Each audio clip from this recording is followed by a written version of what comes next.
بسم اللہ الرحمن الرحیم۔ السلام علیکم، ویلکم ٹو ہم کہانی۔ پلیز ناول کو لائک کر دیجئے۔ اگر آپ نے ابھی تک چینل کو سبسکرائب نہیں کیا تو سبسکرائب کر دیجئے، بیل آئیکن کو بھی کلک کر دیجئے گا۔ اس سے یہ ہوگا کہ ہر نئی آنے والی ویڈیو کا آپ کو نوٹیفیکیشن ملتا رہے گا۔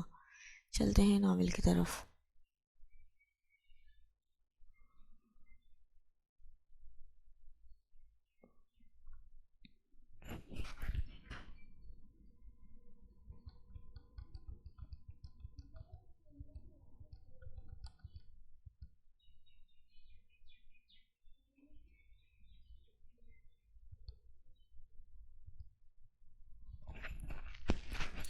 اگر تمہارا رشتہ ہو چکا ہوتا تو تم آج ایسی حرکتیں نہ کر رہے ہوتے۔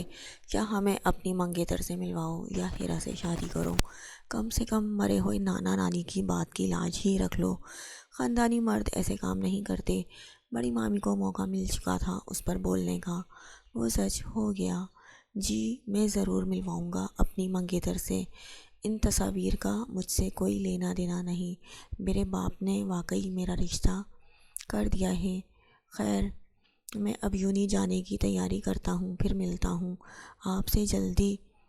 اللہ حافظ۔ وہ ناگواری سے بولتا کال کاٹ گیا، مگر کال کٹتے ہی اس کے تاثرات بدلے۔ پریشانی سے موبائل میں کانٹیکٹ لسٹ چھاننے لگا۔ اورات نے اسے یقین دلایا تھا کہ وہ تصاویر ہر جگہ سے ہٹا دے گا۔ وہ اسے کال کرتا کرتا رک گیا، لیکن اورات نکاح سے پہلے ایسا کبھی نہیں کرے گا، اور سوال کرنے پر اس کی پہلی بات یہی ہوگی، اسوان سے نکاح کرو۔ ایات نے اپنے بال نوچے۔ اگر تصاویر ہر طرف پھیل گئی تھیں، مطلب اس کے سٹاف والے، جاننے والے اور پورا خاندان اس سے سوال کرنے والا تھا۔ اس نے میسیجز چیک کیے تو میسم کے میسیجز تھے۔ اس نے میسیجز اوپن کیے۔ میسم نے اس کی تصاویر بھیج کر بتایا تھا کہ سوشل میڈیا پر آ چکی ہیں، کوئی انتظام کر لے۔ وہ سر پکڑ کر بیٹھ گیا۔ گھڑی پر وقت دکھا تو 9:15 بج رہے تھے۔ اس نے یونی کال ملائی اور اپنے نہ آنے کی اطلاع دے کر بددلی سے تیاری کرنے لگا۔ اورات کے میسیج آئے ہوئے تھے۔ اس نے سب میسیجز نظر انداز کر دیے۔ ڈارک براؤن کاٹن کا کرتا شلوار پہن کر خود پر پرفیوم اسپرے کیا اور گاڑی کی چابی اٹھا کر باہر نکلا۔ گھر کے گیٹ پر ہی اسے ادب خان مل گئے تھے۔ وہ انہیں دیکھ کر بے ساختہ رک گیا۔ تمہیں خانزادہ صاحب بلا رہے ہیں، انہوں نے سنجیدگی سے اسے کہا تو وہ لب بھینچ گیا۔ جی جانتا ہوں، آپ کسی کے کہنے پر ہی آ سکتے ہیں، ورنہ آپ کو اپنا بیٹا بھلا کہاں یاد ہوگا؟ وہ سنجیدگی سے بولتا اپنی گاڑی کی جانب بڑھا۔ کیا بیٹے کو باپ یاد ہے؟ تمہیں اپنے ماں باپ سے نفرت ہے تو ہم کیسے تم پر سوار ہوں؟ ادب خان افسوس سے بول رہے تھے۔ گاڑی کا دروازہ کھولتا ایات خان ان کے جملوں پر اپنی جگہ جم گیا۔ میں نے ناراضگی ظاہر کی تھی، غصہ تھا میں، نفرت کا جذبہ میرے اندر کبھی کہیں نہیں تھا۔ آپ نے پہلے اپنے بیٹے کو اٹھا کر اپنے ساس سسر کی تنہائی دور کرنے کے لیے ان کے حوالے کر دیا، اور پھر بیٹے کی ناراضگی کو نفرت مان کر اس سے الگ ہو گئے۔ بہت خوب، میرا الگ رہنے کا جو پچھتاوا تھا، آج آپ کی بات نے دور کر دیا ہے۔ ایاد سنجیدگی سے باپ کو دیکھتے ہوئے بولا اور گاڑی میں بیٹھ گیا۔ ادب خان اپنی جگہ افسردہ سے کھڑے رہ گئے۔ وہ زن سے گاڑی بھگاتا چلا گیا، اور وہ جو سوچ کر آئے تھے اسے سمجھائیں گے، اسے روک کر التجا بھی نہیں کر پائے کہ اورات کا فیصلہ ٹھیک ہے، وہ مان جائے۔ وہ سر جھکائے وہیں کا وہیں کھڑا تھا۔ ہونٹ ایسے سفید پڑ رہے تھے جیسے کچھ ہو گیا ہو۔ اس نے پہلی بار خاندان کے وقار کے لیے کوئی فیصلہ کیا تھا، مگر وہ ناکام ہوا تھا۔ خانزادہ اس پر غصہ ہوئے تھے۔ ایات خان نے اسے انکار کر دیا تھا۔ وہ شرمندہ بھی ہو رہا تھا، مگر اس سے کہیں زیادہ اسے ذلت محسوس ہو رہی تھی۔ اورات کیا ہوا تمہیں؟ کیف اور رباز باہر نکلے تو اورات کو دیکھ کر بری طرح ٹھٹک گئے۔ اورات رباز تڑپ کر اس کے پاس پہنچا تو وہ خالی خالی نظروں سے اسے دیکھنے لگا۔ کیا ہوا؟ کیا بات ہے؟ ایات خان ابھی تک کیوں نہیں آیا؟ کیف نے اس کے پاس آتے ہوئے سوال کیا۔ اسی وقت پیچھے گیٹ پر گاڑی آ کر رکی۔ ان تینوں نے پلٹ کر دیکھا تو ایات خان اپنی گاڑی سے نکل رہا تھا۔ سوری فار لیٹ، دراصل میں وہ معذرت کرتا ان کے پاس آیا تو اورات کو دیکھ کر ٹھٹک گیا۔ کوئی بات نہیں، آ جاؤ، سب ویٹ کر رہے ہیں، رواس نے نرمی سے اسے کہا۔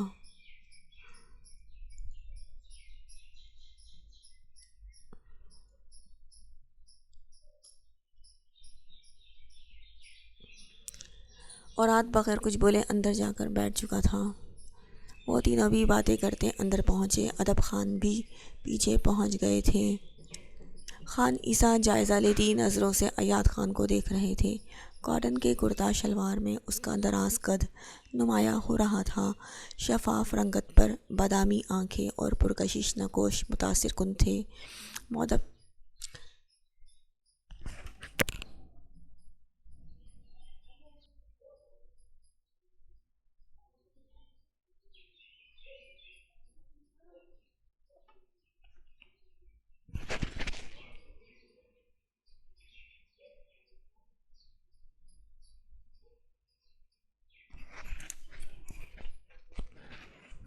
مؤدب سا سب سے ملتا وہ خانزادہ کے پاس ایک طرف بیٹھ گیا تھا۔ عیسیٰ مطمئن ہو گئے، اس کی شخصیت اور کردار میں کوئی کمی نہیں تھی۔ اورات کا فیصلہ انہیں اب اچھا لگ رہا تھا۔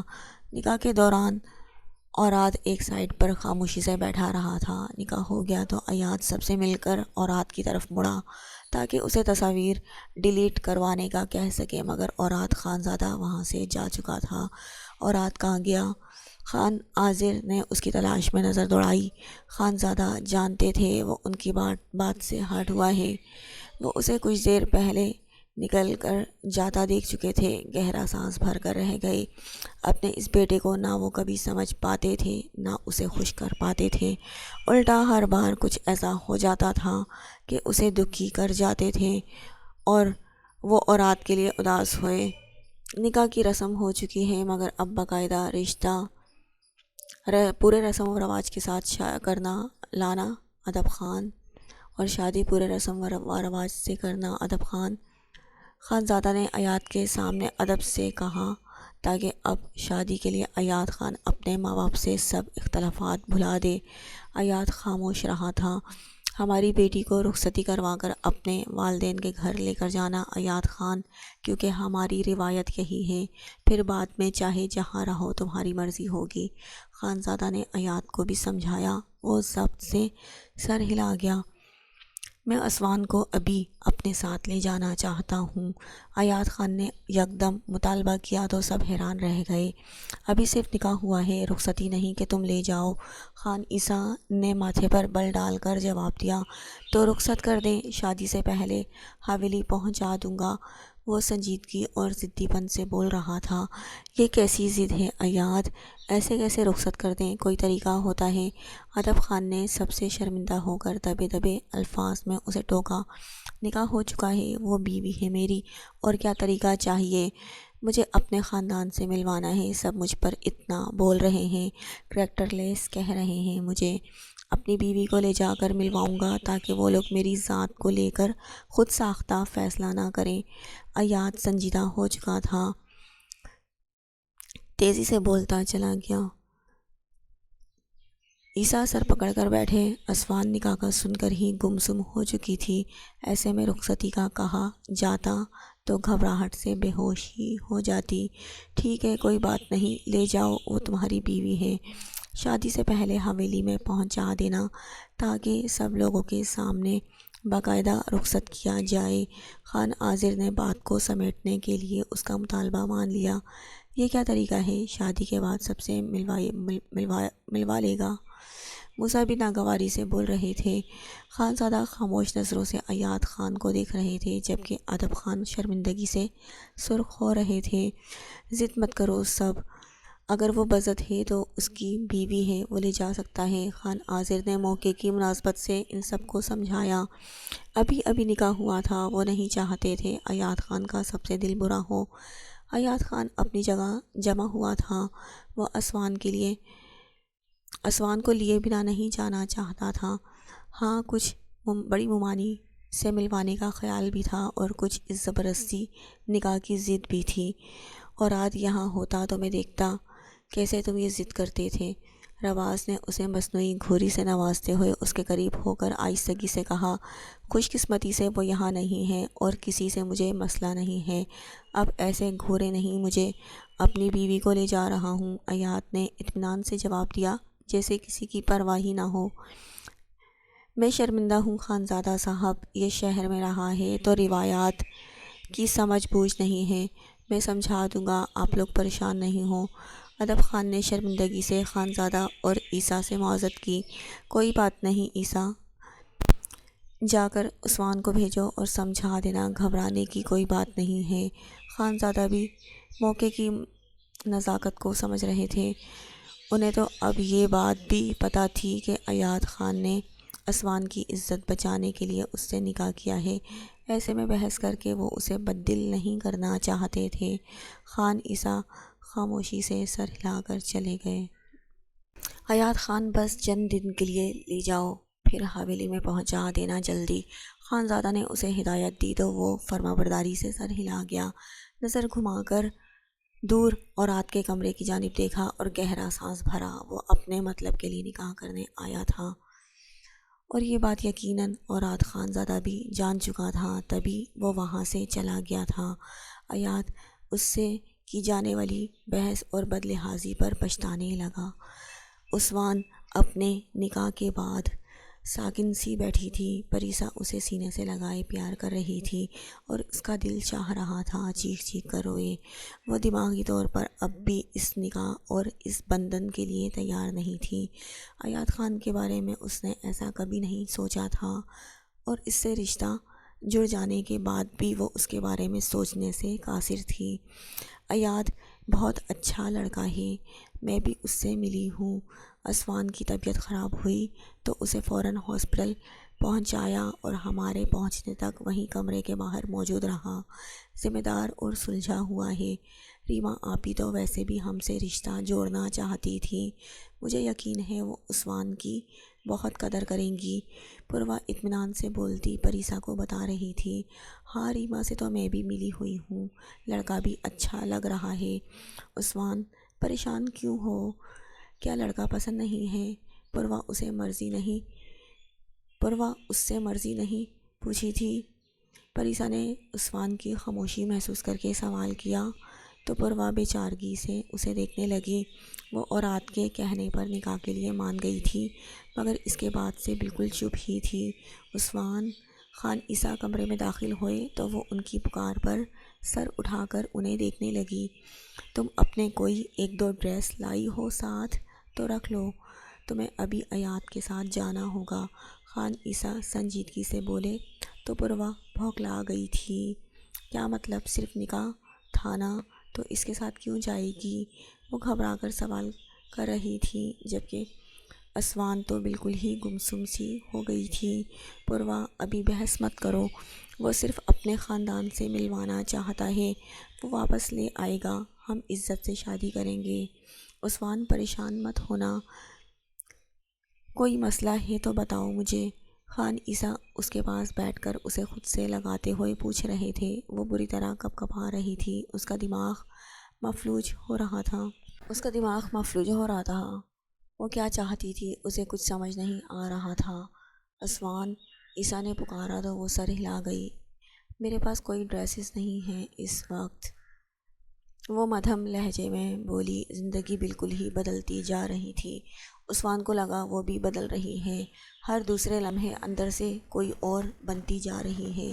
میرے پاس ہے نا، جو تم نے مجھ سے منگوائے تھے وہ لے جاؤ۔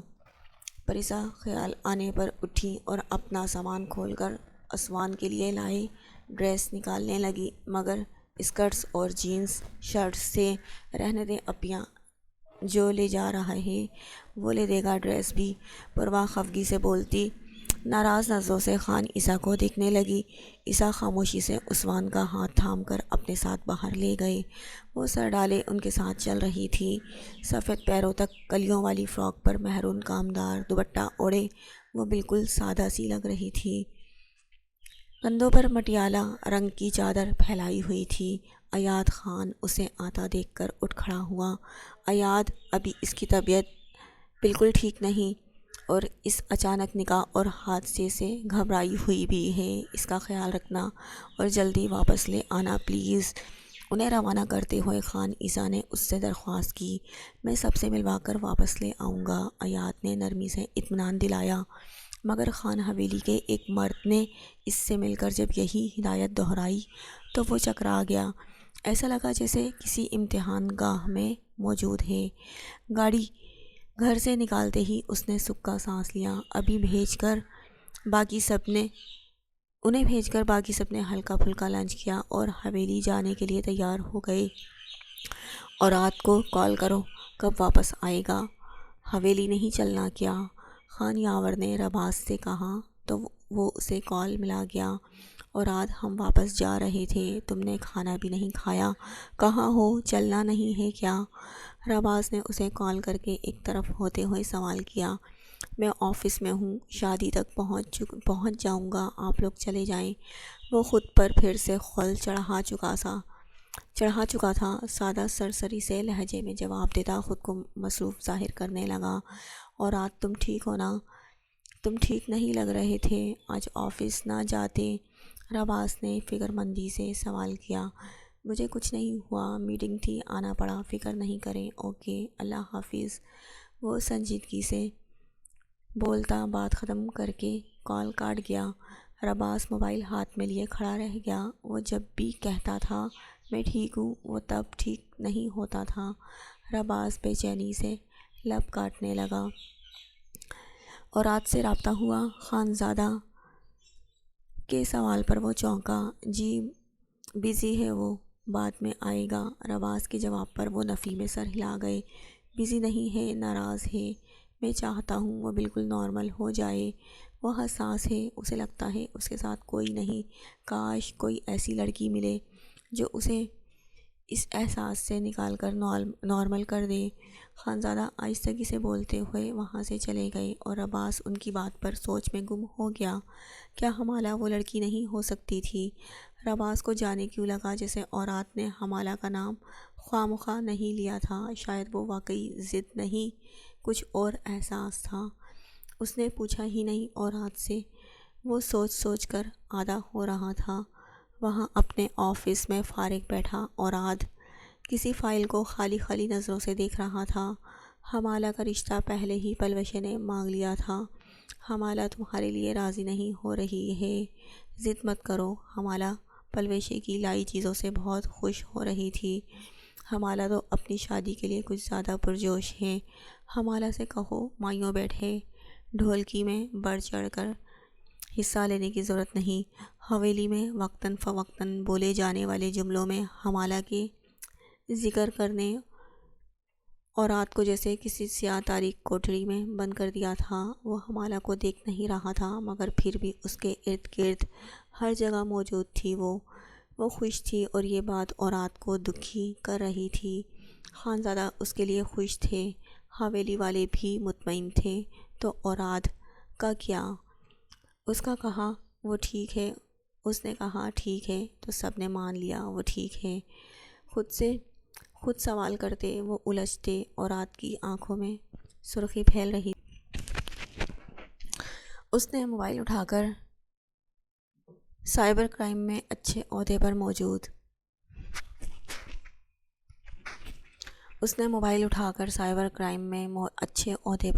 ایک دوست کو کال ملائی اور ماتھے پر بکھرتے بال سیٹ کرنے لگا۔